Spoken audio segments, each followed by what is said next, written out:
नमस्कार, आप देख रहे हैं हेडलाइंस बिहार। लोकसभा चुनाव की घड़ी जैसे जैसे नजदीक आती जा रही है, बिहार में लगातार सरगर्मियां तेज हो रही हैं। आरजेडी में आज एक कोर कमेटी की बैठक की गई। हमारे साथ अभी जेडीयू प्रवक्ता नीरज कुमार हैं। दुनिया का संभवतः प्रथम राजनीतिक दल राष्ट्रीय जनता दल, जिसके राष्ट्रीय अध्यक्ष हैं सजा याफ्ता कैदी नंबर 3351, उनके दरबार में इस बात की पुष्टि होनी है कि राष्ट्रीय जनता दल का कौन उम्मीदवार होगा। तो उम्मीदवार की सूची को फाइनल करना है, तो अब फाइनल होगा कोर्ट के आदेशानुसार कि आपको शनिवार को ही मिलना है। तो 16 मार्च, 23 मार्च, 30 मार्च राष्ट्रीय जनता दल के उम्मीदवारों के भाग्य का निर्माण करेगा।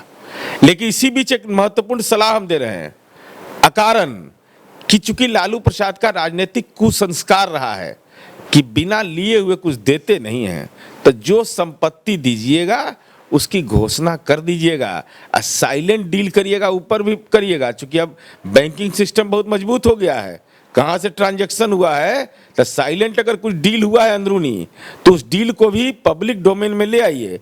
और नहीं तो बाद में हम लोग हैं पॉलिटिकल मजिस्ट्रेट, तो पकड़ेंगे, तो फिर इकोनॉमिक मजिस्ट्रेट खोजेगा, तो कहेगा कि सामाजिक न्याय की लड़ाई लड़ रहे हैं। तो इससे बचने के लिए ये सब नेक सलाह दे रहे हैं। इसका मतलब है कि तेजस्वी यादव में वो राजनीतिक क्षमता नहीं है कि उनको अधिकृत क्यों नहीं किया गया कोर कमेटी के द्वारा। इसलिए पूरा पारिवारिक राजनीतिक पार्टी जो भ्रष्टाचार में आकर डूबा है, अब जनता चुनाव के मूड में है। अभी बेचारे सीटें शेयरिंग में भी फंसे हुए हैं कि कितना सीट शेयर हम कर। अरे सीट शेयर कितना भी कर लीजिएगा, राजवल्लभ यादव, शहाबुद्दीन, अनंत सिंह जैसे जितने लोगों को सहयोग लेना है ले लीजिए, बिहार की जनता आपके नसीब नहीं आने वाली। राबड़ी देवी भी काफ़ी अहम भूमिका निभाती हैं आरजेडी में, वो भी फैसला ले सकती हैं सीट शेयरिंग को लेकर के। लेकिन पूरा जो दामोदार है वो लालू यादव पे ही आरजेडी छोड़ रखी है। रघुवंश साहब काबिल नहीं है, राष्ट्रीय उपाध्यक्ष हैं, उनको क्यों नहीं अधिकार? अब्दुल बारी सिद्दीकी साहब को क्यों नहीं? रामचंद्र पूर्वे जी क्यों नहीं? जगतानंद सिंह क्यों नहीं? ये लोग सब लोग राजनीति के दया के पात्र हैं क्या? इन लोग पर मुकदमा अगर नहीं है भ्रष्टाचार का, तो इन लोगों पर नहीं, तो नहीं। लालू जी को अपने परिवार में भी भरोसा अब सब लोगों पर नहीं रह गया है, उनको भरोसा है अपने आप पर कि ऐसा नहीं कि फिर। और हम एक सलाह और दे रहे हैं, तो क्या लालू अपने बेटे पे भी भरोसा नहीं कर रहे हैं? बिल्कुल ही, तो स्पष्ट हो रहा है ना। और एक सलाह मेरा और है, आदरणीय लालू प्रसाद जी की पार्टी का जो भी टिकट लीजिएगा, तो लालू प्रसाद की ये आदत और फितरत रही है जिसकी पुष्टि पूर्व में हुआ है कि ये टिकट के नाम पर संपत्ति लेते हैं। तो जो लोग संपत्ति दान करिएगा, खुलासा अभी कर दीजिएगा, और नहीं तो बाद में जनता दल पॉलिटिकल मजिस्ट्रेट है, पकड़ लेंगे, तब फिर पकड़िएगा, इनकम टैक्स ईडी के चक्कर में पड़िएगा, तो कहिएगा कि हम तो सामाजिक न्याय की लड़ाई लड़ रहे थे। क्योंकि संपत्ति बिना लिए हुए कलम नहीं चलता है लालू जी का। ये अब तक की पुष्टि, पहले के इतिहास की पुष्टि हो चुकी है। जो उनके कार्यकर्ता हैं वो टिकट के लिए अपनी प्रॉपर्टी लेके आएंगे। अब तो लालू प्रसाद जी का तो राजनीतिक संस्कार ही रहा है कि मंत्री पद देना है, टिकट देना है तो कुछ दो, बिना दान पात्र में दिए हुए कोई उपाय नहीं है। तो हम यह सलाह दे रहे हैं कि अभी जो भी देना है सो अभी सार्वजनिक घोषणा कर दीजिए कि हम लालू जी को के परिवार के नाम से संपत्ति लिखने जा रहे हैं। क्योंकि बाद में जब इसका खुलासा होगा, तो अब तो काला धन को हम लोग पकड़ रहे हैं, काला दिल इनका था तो काला धन भी को भी पकड़ रहे हैं। तो उस समय यह नहीं कहा कि सीबीआई, ईडी और हमारे पास इनकम टैक्स आ रहा है। सच यह है कि इनका जो राजनीतिक क्रियाकलाप है उसमें यही स्थिति है। और राहुल गांधी जी कब जाइएगा होटवार, या कांग्रेस के जनरल सेक्रेटरी कब जाएंगे होटवार? चूंकि होटवार अब सीट शेयरिंग का मामला टल गया, इसलिए टल गया कि अब हर शनिवार को ही लालू जी से मिलना है। तो जब लालू जी से मिलिएगा तब सीट का फाइनल होगा। बीच में अगर कुछ करिएगा तो न्यायपालिका की अवमानना करिएगा आप। अगर बीच में कोई खेल बेल किए तो लोग पकड़ लेंगे कि भाई न्यायपालिका का मामला है कि शनिवार को मिलना है लालू जी, बीच में कैसे आपने फाइनल कर लिया? तो ये जानबूझ के आरजेडी की तरफ से डेट खींचा जा रहा है। ये जानबूझ करके दंडवत कराना चाहता है ये लोग का। लालू प्रसाद जी की मंशा ही राजनीति का नौ सामंत है, इस सामाजिक न्याय का पाखंडी राजनीति का नौ सामंत है, न्यू फ्यूडल है। तो इनकी इच्छा यह है कि अब जैसे शरद जी 4 बार दंडवत हुए, तब जीतन राम मांझी जी 5 बार दंडवत हों, राहुल गांधी जी राजनीतिक शीर्षासन में लग जाएं, शीर्षासन कर कहें हुजूर माई बाप कुछ उपाय करिए, हम पर भी कृपा करिए, कुछ हमको भी सीट दीजिए। तो इसी के चलते ही खींचा जा रहा है कि सब वरीय नेता, सब लोग जाके लालू जी के यहाँ होटवार में शीर्षासन राजनीति में करिए, दंडवत करिए, राजनीतिक प्राणायाम करिए, तब लालू और संपत्ति दान करिए, तब लालू जी का अभय दान मिलेगा। आरजेडी के तरफ से तो महागठबंधन में सीट शेयरिंग को लेकर आज बैठक की गई, लेकिन क्या एनडीए की तरफ से भी कुछ फैसले लिए गए हैं अभी? अरे हमारी तो सीटों की संख्या का हो चुका है 17-17-6, और उस कौन उम्मीदवार कहाँ से लड़ेगा ये तो तय हो जाएगा। इसमें क्या है, ये तो बहुत मामला है नहीं, मामला उनके लिए ना है जिनके यहाँ ईर्ष्या द्वेष पर तमाम अपराधी, गुंडा, लंपट, भ्रष्टाचारी, दुराचारी, इस सारे लोगों के परिवार का राजनीतिक नियोजन करना है, तो उनके लिए संकट है। लेकिन एनडीए में भी कुछ ज़्यादा ठीक नहीं चल रहा है, क्योंकि नवादा से सिटिंग एमपी हैं गिरिराज सिंह, और वहीं वीणा देवी हैं, वो दावा कर रही हैं कि नवादा से ही चुनाव लड़ेंगे। अरे भाई 40 सीट में ही ना 17-17-6 लड़ना है। तीनों पार्टी का राष्ट्रीय नेतृत्व सहमत है ना।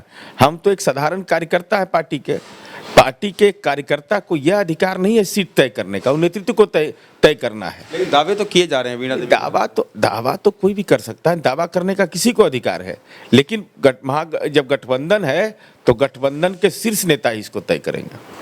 क्या जेडीयू में भी सब कुछ ठीक है? प्रशांत किशोर का मामला बहुत उठ रहा है। अरे भाई क्या है ये, इनकी क्या भूमिका है? अरे राजनीति के में आए थे, ये तो नवजात शिशु है जनता दल यू में, तो इनकी भूमिका क्या होगी? वो कहते हैं कि सीएम और पीएम बनाने का हम दमखम रखते हैं। अरे भाई कहने में किसी को दिक्कत है? जब भ्रम का शिकार व्यक्ति हो जाए, अपने आप को फ्रीलांसर हो जाए, तो ये हो सकता है। भाई राजनीति और संचार माध्यम का व्यापार अलग अलग चीज होता है। एक राजनीतिक कार्यकर्ता बनाइए, पीएम सीएम के चक्कर में मत पड़िए, एमएलए एमपी के चक्कर में नहीं, राजनीतिक कार्यकर्ता बनाना चाहिए। अब फ्रीलांसर की भूमिका में आ गए हैं, वैचारिक रूप से प्रवचन दे रहे हैं। तो ये आत्मज्ञान नहीं था जब जनता दल की सदस्यता ले रहे थे उस समय नहीं पता था कि बीजेपी के साथ हमारा गठबंधन है? उस समय था कि नहीं जानकारी? तो सब जानकारी होने के बावजूद भ्रष्टाचार से कोई समझौता हम नहीं करेंगे। तो पेट अगर दर्द करता हो तो कोई भी डॉक्टर जो होता है उस सर दर्द की दवा से किसी को ठीक नहीं कर सकता है। तो अगर कुछ दर्द है, असहनीय दर्द है, तो हम लोग उसमें क्या मदद करेंगे? और उपाध्यक्ष ही सब तो बनते रहता है, तो उपाध्यक्ष के ऊपर ना अध्यक्ष हैं, तो अध्यक्ष के फैसला को ही चुनौती दे रहे हैं आप। तो आप चुनौती दीजिएगा राष्ट्रीय अध्यक्ष के फैसला को, तो हम प्रदेश पार्टी के प्रवक्ता ही आपको सलाह दे देंगे। तो समझ में आ गया होगा राजनीतिक हैसियत हमारी क्या है। तो जेडीयू से बाहर जाने का गेट खुल गया उनका? हमारे यहाँ गेट खुला है कि नहीं खुला है तो राष्ट्रीय नेतृत्व तय करेगा, लेकिन उनको इस बात का एहसास हो जाना चाहिए कि जनता दल यू बिहार प्रदेश का प्रवक्ता भी उन पर सवाल खड़ा कर रहा है, और राष्ट्रीय उपाध्यक्ष हैं, फ्रीलांसर हैं। तो एहसास तो हो गया होगा कि वैचारिक रूप से हम कहाँ खड़े हैं। पार्टी में रहना है तो माननीय नीतीश कुमार जी की नीतियों के प्रति, जनता दल यू की नीतियों के प्रति प्रतिबद्ध होना पड़ेगा।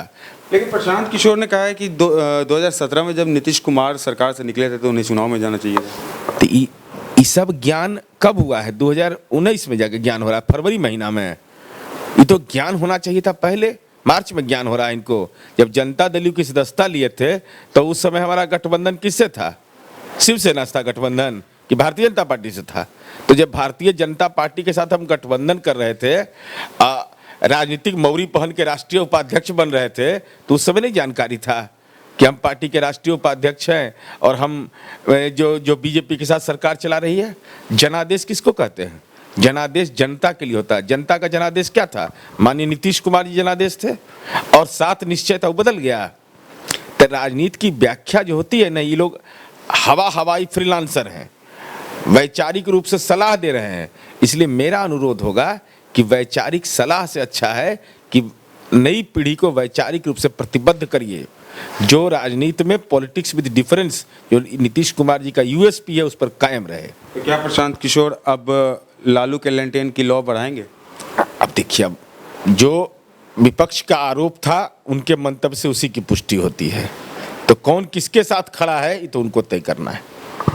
तो मुद्दे कई हैं, आरोप प्रत्यारोप भी कई हैं, लेकिन बहरहाल अब देखना है कि जिस तरह से लगातार चुनाव की घड़ी नज़दीक आ रही है, कौन से दल को कितनी सीट मिलती है, क्योंकि महागठबंधन में भी सीट को लेकर के पेंच फंसी हुई है, तो वहाँ एनडीए में भी अभी तस्वीरें साफ नहीं है। वीडियो जर्नलिस्ट में राज तिलक के साथ अभिनव रंजन, हेडलाइंस बिहार।